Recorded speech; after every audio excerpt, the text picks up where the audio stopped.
the first place for number 1. Harris drops back, fades to the left, pressure on, and he goes down.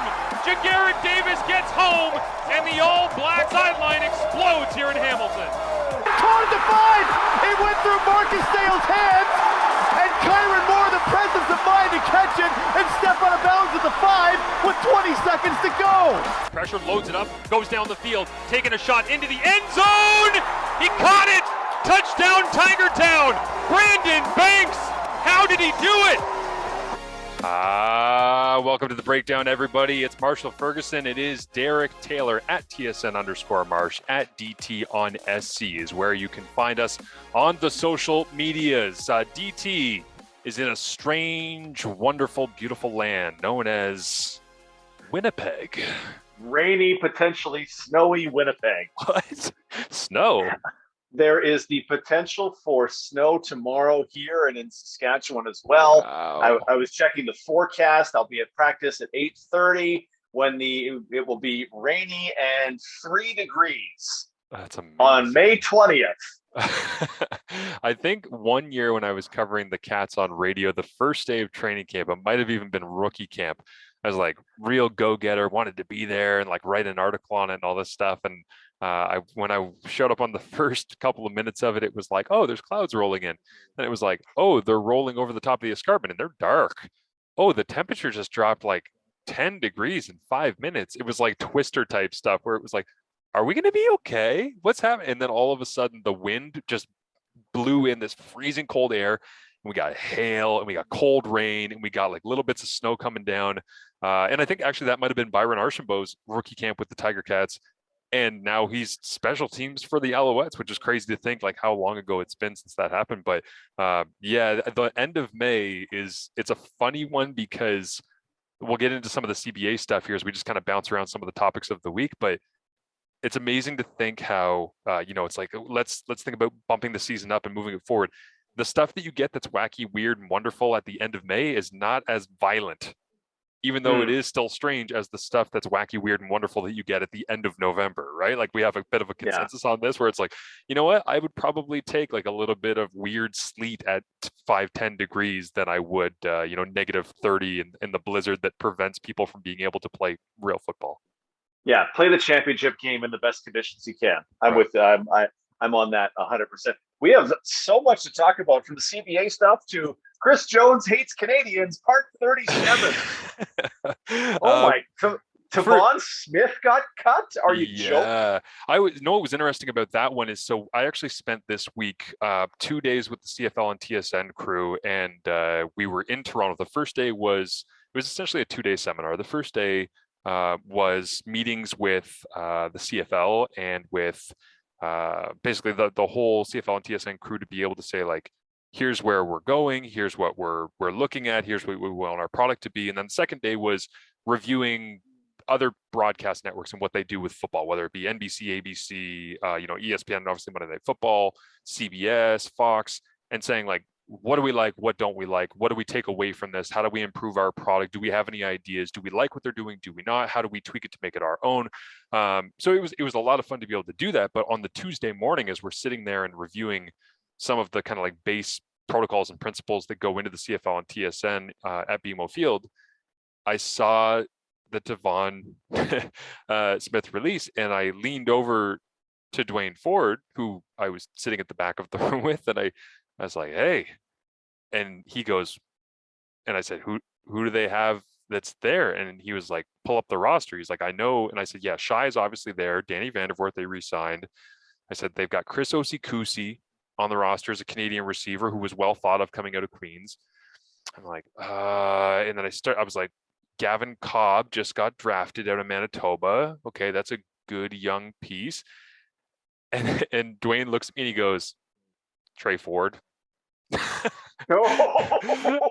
when Dwayne said to me Trey Ford, I was like, oh, I hate how much you're right. I hate that you're right about this, because that was his first gunshot thought was Yeah. He's just creating a space to put a second quarterback on the field and letting Trey play a little bit of absolutely everything. And again, I don't have any information that Trey's been doing a whole heck of that stuff, but when you open up a roster spot as a Canadian and you've got a freaky athletic quarterback that you're allowed to put on the field at the same time as another quarterback, it was like, okay, I think that might be part of the reasoning, not the exclusive reasoning.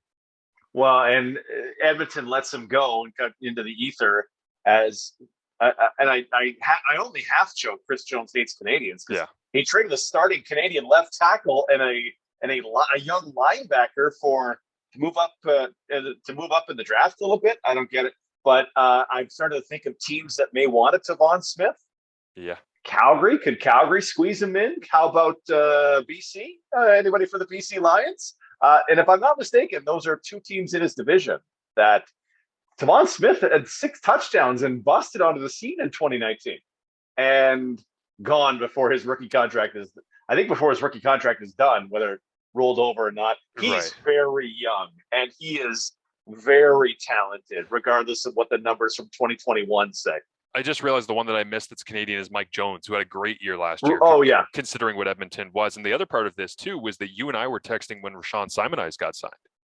Because when Simons came in, it was like, okay, is he going to go from Tavon to Rashawn Simons? And I'm like, well, side-by-side direct comparables, it's like, well, Tavon would obviously be the more established, more trusted, noteworthy guy.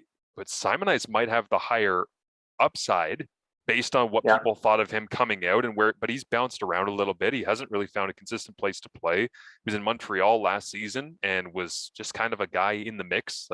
And again, Tavon wasn't exactly this like world beating all-star standout, but to your point, I would feel better about having Tavon on my roster, but man, Chris has this thing that I'm sure we'll talk about so much, not just this year, but as long as he's in the CFL, where it's like, he sees freaky athlete and he's like, I can get the best of him.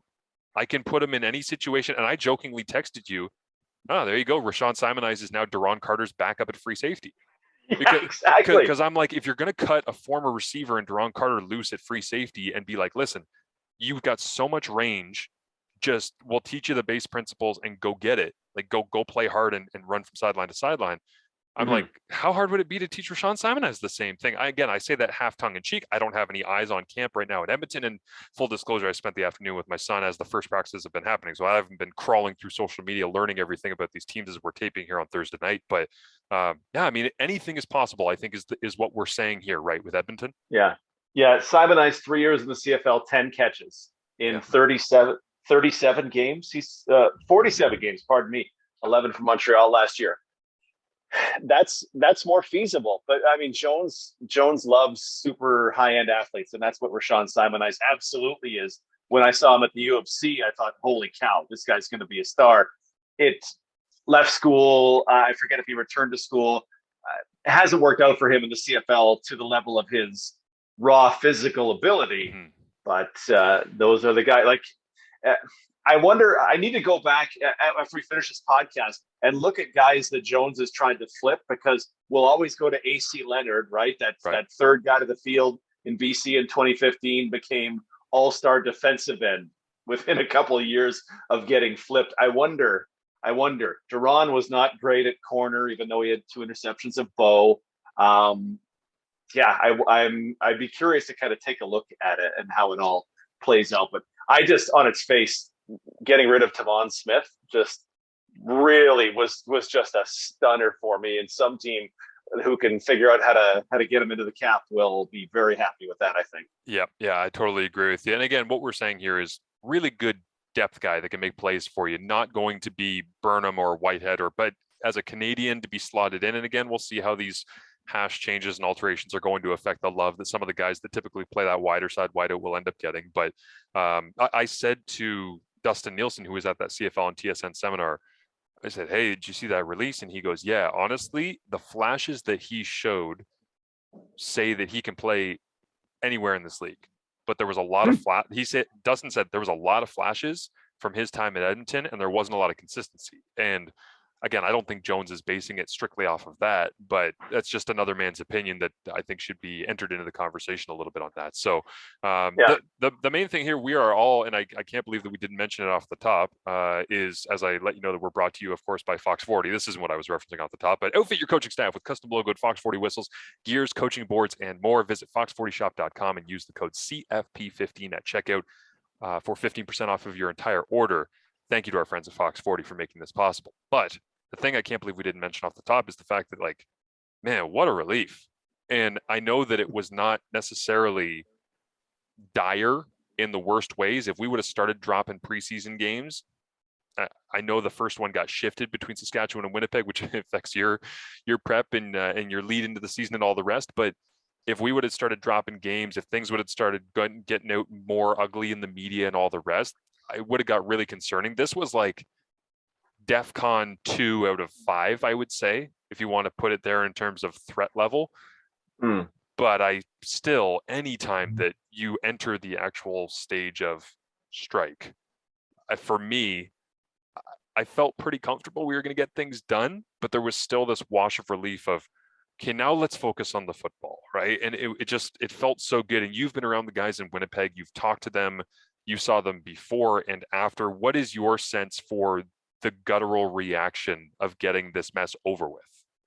Oh, I think it's just relief. Talking to Nick Dempsky of the Bombers, he said, there is a little anxiety. It didn't last very long, but that 4-day strike. But there's anxiety in there. When are we going to get a deal done? When might it happen? Is it going to be tomorrow? How long do I keep going at this? Dempsky's fortunate enough to play in his hometown, right? For other guys, like a first-time American guy who came across the border for rookie camp and then all of a sudden is waylaid in a country he's never been in a city he's never been in, with what on earth is this weather that I've never been in? That had it gone a long time, those guys really, you could put yourself in their shoes and go, this is very uncomfortable. Do I need to rethink what I'm doing here and jump on that rock bandwagon for 2023? Like, I'm glad it was only 4 days, because by the 4th day, right, we kind of got a sense of, oh, there's been movement. Oh, something's coming tonight. Okay, we're done. Let's get to it. So I'm glad it didn't last very long. And maybe the happiest part, Marsh, because there's stuff within the deal that I'm going to crab about endlessly for years to come. We don't have to talk about labor unrest or strikes or lockouts or CBAs for potentially 7 years. 7 years with no CBA talk after 3 straight seasons of this stuff. I love it. I love 7 years. I agree. When I saw the length of that, I was real happy too. And that for all of the beatings that Randy Ambrosie takes and will take, and certain details of this thing that he will, get beat up on and have question. And no matter what you do, you are going to make somebody unhappy or make somebody question you. It's the nature of the job. But for him to be able to get it to 7 in collaboration with the Players Association, because that's obviously not something where you bully them into it. And there were reports that the players were more interested in the long term than the league necessarily. But for them to be able to get to that length, I'm with you, man. Like, I understand this is part of the business of sport. You got to go through this BS sometimes. But if you get a chance to go through it less, who's upset about that? Like, everybody feels good about the idea that this is not going to be revisited for a while. And you're right. It might be the sweetest part of the fact that it's done, is that it's done and it's done for a while. Like, that's something I think we should be celebrating, honestly, across the country, because you will forget about the fact that you're kind of used to the concept of having to deal with it every couple of years. You'll take it for granted in 4 or 5 years down the road, 6 years down the road, where we're not even thinking about it. We get to do true preseason things that don't involve all of these negotiations. I will say this, though. Randy Ambrosie was at the CFL and TSN seminar on Tuesday. I don't know if anybody out there is familiar with the side-by-side of President Barack Obama when he started his 8 years in office versus when he finished his 8 years in office. I'm not slandering Randy here. That dude's eyes were tired. I don't know. And I know there was a lot of stuff on social media about, the hell are you doing on Monday and Tuesday? Get back to the table. You should be spending every single second hammering it out. This is a great example of where social media has absolutely no idea what the people that are involved are doing. There might not be formal talks, but that all I needed to see was when Randy Ambrosie, the commissioner of the CFL, walked into that room. I saw his eyes. I went, oh my God, he hasn't slept in days. And I don't think it was just stress related. I think he was trying to figure out a way to get this thing done so that he could go back to having 5-6 hours of sleep leading into the season instead of 0 to 2 hours of sleep. Yeah. Or, Marsh, was he trying to figure out a way to kick Canadians out of the CFL entirely? Maybe, yeah. 49% naturalized Canadians, 49%. Could they? Oh, man, we need a pod of what is this and how is it coached? Yeah. Maybe it's for 2023 when some of these rules come in. Yeah. But the naturalized Canadian thing is 49%. I was going through some depth charts about how's this going to play out and who's getting benched in the fourth quarter of the Grey Cup, which most outstanding Canadians getting benched in the fourth quarter. Explain this to people, because I think for me, and I am never shy to say this, I love the game of Canadian football. Like, I love studying. I have so much respect for the fact that you love the game of Canadian football and the X's and O's and the studying and the numbers, but you also take an interest in everything that has to do. I was not interested in the slightest. Like, I was talking to Dwayne about this week, and we both just agreed, like, we're both tell us when it's done kind of guys. Mm-hmm. And yeah, it's not that we don't care about the details. They're very important. And there were a lot of aspects of this where it was like, I'm cheering for this and I'm cheering for that. But it's like, in terms of the nitty gritty and what it really fleshes out and becomes, I'm like, I don't know, man. It's kind of over my head, seems challenging. And I think I share that with a lot of fans. If you walk up to the average CFL fan and you try to explain to them the roster construction that's now in place in the CBA for 7 years, there's a lot of people that are going to go, what is that even? How does that, what is that? And it's not because they necessarily disagree with it. It's just kind of difficult to understand for somebody who's just sitting there watching the football game. So I don't want to say in the simplest terms, because I don't need you to dumb it down. Like, our listeners are smart people. Hell, they're here. They must be smart. But if you can explain what you're talking about with some of this roster construction and the 49% that's gone in, I feel like you're the right man to give the true assessment of it. Yeah, so we'll find out more as days go on. As it gets finally written up, we'll totally get it and when it comes into effect. But essentially, there were 7 Canadians that started last year, and for as long as I've known. Yeah. Apparently, there were more at some point, but I honestly just don't remember that. 7 Canadians had to start. So when I saw the new deal, they went to 8 Canadians, but one of them can be a naturalized American, which is a veteran American player who's been here 5 years or 3 with the same team. I thought, oh, that's great. But then there's this part where there are also 3 other naturalized American players who can sub in for a Canadian as long as that American player does not play more than 49% of snaps in a single game. You go, well, 49% that's super confusing. How are you possibly going to track that in real time? And the answer is they won't. They'll review it afterward because they look at who's on the field anyway, and they'll work at it that way. But 2, you go, okay, well, that needs to be layered and protected really well. And there is some natural protection in the way rosters are constructed, but there needs to be some protection because if you have 3 guys who can substitute in for Canadians just whenever you want, as long as they play less than half the snaps, the fourth quarter of the Grey Cup, 1, 2, 3 Canadians are on the bench. Here's 1, 2, 3 Americans that we've craftily made sure are on the roster. And the final quarter of the Grey Cup is played with 20 Americans and 4 Canadians. And the most outstanding Canadian is on the bench. Now, that's a simplification. What it kind of looks like is if you carry an extra American defensive back and one of your guys can play safety and you play a Canadian safety, well, Chris Jones is shoving that guy to the bench in the fourth quarter. And your Canadian defensive tackle, we love you, but we're going with somebody else there. A lot of teams don't often carry an extra American offensive lineman, but if you carry, say, 2 extra American receivers because one's your returner, oh, well, we can take that guy and now we can pull out a Canadian here.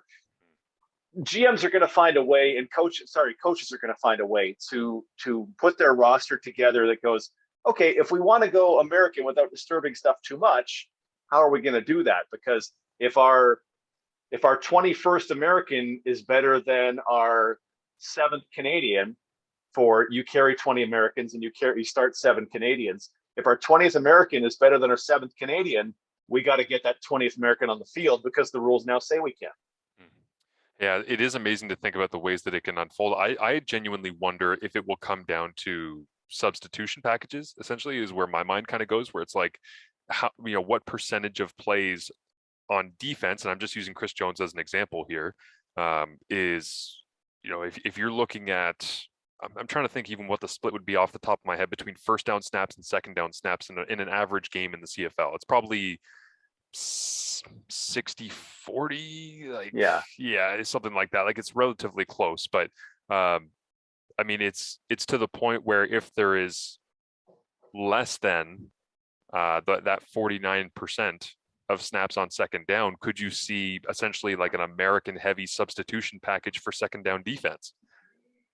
Because if they're going to play less than that, it might not be just fourth quarter. It might be situationally where you feel like you can get what are you believe are quote unquote your best players, which just feels like really like, hear that? That's backdoor slander, everybody, on Canadians. But it's the idea that if you're given the opportunity to put the best players you believe on the field and improve the product the best, there's going to be all sorts of different versions of this. It's going to come through in different downs and distances and parts of the field and quarters and time and score situations. And like you say, for us doing the broadcast, like, it's really difficult to constantly be, and I know the league who's in, who's out. Well, yeah, and who's it's like, on, because we want to tell people the story, right? So we want to be able to say, wow, player X is taking a lot of snaps right now, and he wasn't listed in the starting lineup, and it looks like he's moved into that boundary halfback spot for Canadian Y. And it's like, we want to be able to tell those stories through the game. The way it used to be was, if a Canadian would go down to injury, or if you had that, I'm trying to think, it wasn't even necessarily like the naturalized situation last year because that wasn't in yet. But there was versions of that where, Darius Sirocco goes down early in a game and American pops in that spot because it was after the first snap of the game. Yep. And so fudging the rules. Yeah, it's like they found a way to try and challenge the rules and dance around them. So they're going to do this again, and it's going to be damn near impossible for us to tell those stories. And I don't know if the fans are really going, and I'm not trying to, go conspiracy theory on you here. I'm just saying, in all honesty with the fans, you are not going to know whether or not these rules have been followed, because even if you see some sort of supplementary discipline that comes down from the league, that's going to be by the time that game participation reports are filed, which takes 48 hours, I think, usually after the games. Then they have to review those and see how many of those snaps came from guys that were not in those allocated positions, that were subbing in for the Canadians, that were taking over those spots, that were actually naturalized Americans. Like, by the time that they reach determination on this, I'm sure it'll get better over time with the tracking and how they're going to deal with it. But if a game is played on a Saturday night, those things aren't filed until Monday night. You start reviewing them on Tuesday. Then you have to call the club and start asking questions. By the time you get it dealt with, hey, Thursday Night Football has kicked off. Yeah.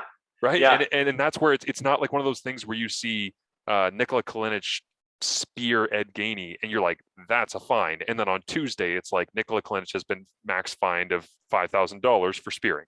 It's not going to be like that. So even the storyline of how this is interpreted, how this is officiated, how this is run by the league is going to be really difficult, I think, early on for everybody to have a grasp of. Well, and then the CFL has this thing in the past where if something happens late in the season or in the Grey Cup, sometimes they just go, you know what? Toronto violated the salary cap. We don't care. Jonathan Rowe shoved an official. No penalty. It happened last season. Let's all move on from it. Some people might well be saying, well, with that thing, don't teams already sub in Americans and Canadians? Winnipeg would use, when they played the Riders, they used Shane Gauthier on rundowns, and they subbed in, I think it was Alden Darby on passing downs as one of the linebacker spots. BC did it with Adam Konar and someone else where they would sub a guy in. They go, yes, that happens. But in that situation, there were 8 Canadians on the field. And then Alden Darby comes in to make it 7. Now it's 7 Canadians on the field, and now it's 6, and now it's 5, and now it's 4. And at the and you said it right there. Like if coaches and coaching staffs are already looking at this, whenever they start looking at it for 2023 and going, okay, how do we exploit this? Because it's the rule. They made the rule. I didn't make the rule, but I'm going to use the rule. How do I need to change who I bring? How do I need to change how I teach guys? If I want, my backup halfback to move over to safety in the fourth quarter or this. Just talking to Adam Bighill today, who was, of course, the Bombers' star linebacker, most outstanding defensive player, one of the VPs of the CFL. And he said he thinks it'll be more in packages, like you had said. Like, okay, well, we're the Bombers. We can run this package with our return guy, get him on the field on offense. And, we could sub out a Canadian in that case to make it easy.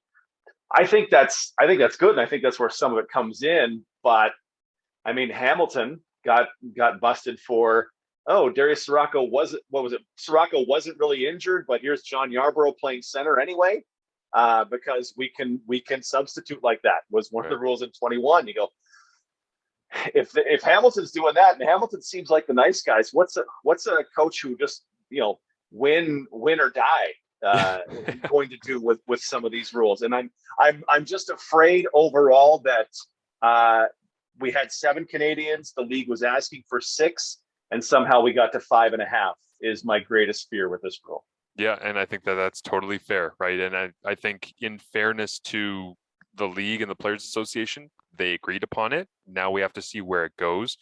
I guess my wonder would be, and this is a slippery slope, and I don't think it's possible, but if for some reason coaches were so ninja at being able to manipulate this and work it around, and people were like, okay, this is kind of embarrassing. Like, if it were to get to that point, I genuinely wonder if after this season there could be an amendment. But once you have a CBA ratified, you can move things around. Like it's happened in the past.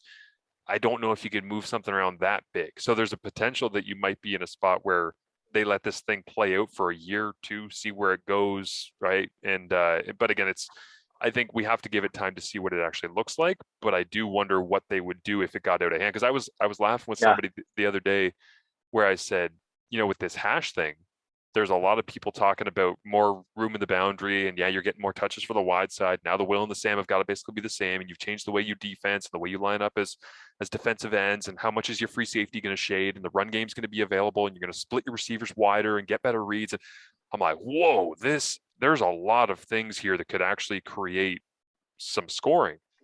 And then I kind of laughed and I go, what if all the games the first week are like 70 to 68? Yes. Yeah. Return touchdowns aplenty included, right? Like, what if they're all just like like the over-unders in these games are like 132.5, and you're like, oh my God, what did we do? And I'm not saying that's going to happen, because it's not. But I just thought it would be amazing if you're like, you know what, we need more offense. And then you go at the first week and there's so much offense that you're like, is this good? Did we do this right? Because there's a lot of stuff that they've put in here over the last couple of years trying to manipulate the game in a way that will help it. But it's kind of like, and I think we used this analogy in a previous podcast, DT, is the idea of when you put an animal into an ecosystem it doesn't belong in, or you pull an animal out of an ecosystem that very much needs it. You think you're affecting one animal. You're not. You're affecting the ecosystem. And the ecosystem of the CFL, when you're tweaking several different little things, it's like, what does the ecosystem look like in 5 years? I have absolutely no idea, but that's what we get to find out in real time. Well, and which one actually had the impact, right? Because a lot of it to me felt like, okay, scoring was down 6 points a game in the Canadian Football League in 21 over 19, and it was 10 points a game over, I think it was probably 2017, 2016. It was 53 points a game. But does this change that? Is this good enough to change that, or was it down for other reasons? Just one final one on the ratio thing, the 49% ratio thing. The first time I see a team at the end of a half take a knee 3 times instead of 2, try to run out the clock because, hey, that's one more snap for our Canadians, one more snap for my Americans. The first time some team kneels down 3 times to kill the clock, I'm going to lose it. I'm going to lose it. Free one for any coaches listening. 3 kneel downs with 20 seconds to go in the halftime when you're not going to try buys you some more snaps for your Americans. Yeah, but DT's like, hey, don't do it. I see you over there trying to figure out how to change this. Do not mess around and do this. yeah, I mean, there's going to be all sorts of, I think, mixing and matching in ways that this is going to play out. So I will we'll wrap up here. By the way, I just want to mention thank you to everybody's patience with like CF perspective in general. We've been slower pumping out stuff and slower getting rolling this year. This should be the last week where we don't have our regular lineup pumping stuff out for you. I'm going to try to put out as many team previews as I can going into next week. I've got the preseason game in Ottawa next Friday now that it's confirmed. Between Toronto and Ottawa, and so I'm back into doing my normal weekly schedule, and that'll make this all much more normal and weekly. So thank you for that. The second thing I want to say is two little tidbits here for you. These are things that I feel comfortable that I can share with our listeners without getting in trouble. Two things. One is when you think of ways that you are slowing down the game flow of the CFL, one of the ways that I feel like is really underrated because you just associate it with like, yeah, that's what football television is when there's a flag. Obviously flags slow the game down. We had way too many flags last year. And then the official has to go to X marks the spot and look at the camera and turn on the microphone and do the hands dance. And it's great because if you're a little kid, you're sitting at home and you love football and you're going, yeah, holding, defense, number, and it's fine. You play along with it. That's the goal that everybody, whether it be Darren Hackwood, who does a great job as the director of officiating, Greg Dick, Ryan Jansen, Commissioner Ambrosi, Paul Graham, who's head of TSN, live events, and all the rest, everybody's goal is to get rid of the show of go to the spot, look at the camera, say the thing. We're trying to make it a walk and talk. It's like, there's a flag, good, call it, move on, next snap. So I want to share that with fans because it might be a small thing to you, but it will change the dynamic of what your broadcast feels like because you're like, was there a flag? Is it what? Did they already announce it in the state? Yeah, they announced it. We'll tell you about it and let's go play football. Like the whole point is we're here to play football. We're not here to watch officials. It's like the East-West Bowl when I was on a coach's Zoom and Gary Jeffries, the legendary coach from Laurier, they were talking about, what do we want to do with the offense? Should we go for it on third down? And Gary Jeffries just said, we didn't invite the best players in Canada to play in an all-star game so we could feature the punters. He's like, we want to feature the skill position guys and make sure that they are out there having fun. It's the same thing with the officials. It's like, it's great. You guys do a great job. Keep doing a great job. Walk and talk. Let's watch the football. So that's one thing. The other thing. Let the fans know, though. The fans got to know because there's nothing they hate more than we came back from commercial. The ball's 15 yards from where I thought it was. How did it get there? Well, the officials got to communicate because there's times where you go, did they say anything? No. Oh, okay. Let's guess why there's a 10-yard penalty. And there's another little one on that too, which is this year, starting this year, the quarter, first and third, can end on a penalty. So now you've got a situation where it's like, hey, final play of the first quarter, flag comes up, we're going to break. Even though the flag came up, it's not, and then it's going to have to be on the television side. Obviously, we do like quarter stats, so it's come back, welcome you in, quarter stats, turn around. Oh, by the way, before the break, this is why the ball's 15 yards different than it was before we went. So as broadcasters, again, that changes the dynamic for us because we are trying to communicate to you exactly what has been happening in the game. But the last thing that I wanted to share with people, Winnipeg, that extra jersey that they with the W and the blue and the stripes and the 2 is beautiful. I love that. When you're listening to this on Friday, May 20th, I believe the Edmonton Elks are unveiling on Friday a different look, a tweaked look. They're not the only ones. There are other pieces of fabric for all of my fellow sports fashion aficionados. Get excited because there are things happening when it comes to the fabrics and the logos and the placements and the this and the that. So chainmail uniforms coming to the CFL. Chainmail, I would love that. Mohair now, Marsh. I just wanted to give a little bit of an Easter egg teaser to everybody there as a thank you for tuning in here at the end and say, if you like sports fashion in the CFL and you're always interested in alternate uniforms, there might be some fun surprises for you coming out in the next X amount of time. I don't know when, I don't know where, I don't know which teams. I'm not going to tell you any of that stuff. I'm just telling you it's cool. So the CFL is trying to mix and match and get you excited for this year by doing a variety of things. And I hope that you will take that teaser and be very excited about it. I was going to say part of your 2-day seminar was how to construct a beautiful tease, and that was I wish. I could have well spent done. I could have spent 2 days trying to learn how to do a tease, and if anybody's watched me do TSN games on television, you would still know it's terrible. It's a fail. All right, master your game plan with Fox 40 coaching boards. Choose from a range of clipboards and carry boards to help with your sideline needs. Visit fox40shop.com. Shop coaching boards and more. Take 15% off of your order with the code CFP15. DT, thank you for the information on CBA stuff. That's great, man. I hope you're enjoying Winnipeg, and we'll get after it next week, heading into preseason. Oh boy, Bombers and Elks next Friday. I'm going to love Chris Jones' return to the Canadian Football League.